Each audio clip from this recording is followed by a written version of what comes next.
Hey guys, কেমন আছো? আমি সাগর। আজকের ভিডিওতে আমরা কথা বলবো হচ্ছে শাকিব খানের আপকামিং সিনেমার রকস্টার নিয়ে। হ্যাঁ, আজ হচ্ছে 28শে মার্চ। আজকে হয়তোবা এই সিনেমার আমরা একটা ফার্স্ট অফিসিয়াল পোস্টার দেখতে পারবো। তবে সেটা রিলিজ হওয়ার আগে আমাদের সামনে অনেকগুলো ভিডিও লিক হয়েছে, অনেকগুলো লুক রিভিল হয়েছে। অ্যান্ড সেই লুকটা কেমন হয়েছে, সিনেমাটার জন্য আমি কতটা এক্সাইটেড আছি, সেই সব কিছু নিয়েই এই ভিডিওতে কথা বলবো। এই রকস্টার সিনেমাটা মূলত পরিচালনা করছে হচ্ছে আজমান রুশো। তিনি এক জায়গায় জানিয়েছে সে শাকিব খানকে অনেকটা ট্রেন্ডি লুকে দেখাবে, যে নিজের গান লেখে, নিজের গান কম্পোজিশন করে থাকে।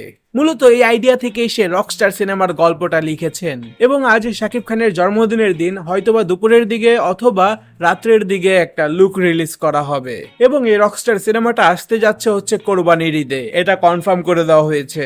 তো এখন আসা যাক হচ্ছে শাকিব খানের যে লুকগুলো ভাইরাল হয়েছে সেটার কাছে।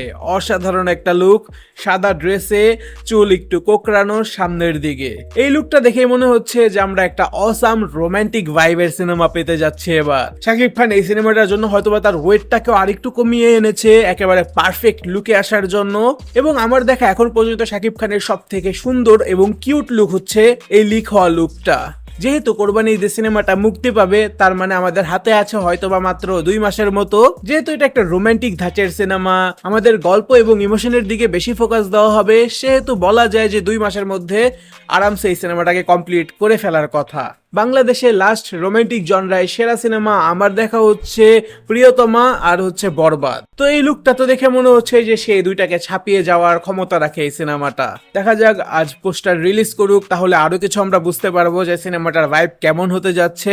ও হ্যাঁ, আমি নাকি সিয়ামের দালাল। লাস্ট এক সপ্তাহ ধরে প্রিন্স রিভিউ খারাপ দেওয়াতে আমাকে গালি দিয়ে পুরো ভরায় ফেলছে। তবে আমি কখনোই সত্যকে মিথ্যা বলবো না, আর মিথ্যাকে সত্য বলবো না। যেটা ভালো সেটাকে ভালোই বলবো, যেটা খারাপ সেটাকে খারাপ বলবো। সো হ্যাঁ, প্রিন্স সিনেমাটা আমার কাছে খারাপ লেগেছিল, সেটাকে আমি খারাপ বলেছি।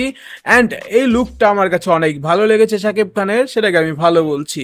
আপনারা কি মনে করেন শাকিব খানের এই ভাইরাল হওয়া লুকটা আপনাদের কেমন লেগেছে সেটা কমেন্টে জানাতে পারেন। দেখা হবে আপনাদের সাথে পরের ভিডিওতে। তো হ্যাঁ, আর কি করার, যদি সত্যকে সত্য বলার জন্য গালি খেতে হয় সেটা আমি হাসি মুখে খেতে রাজি আছি। বাই।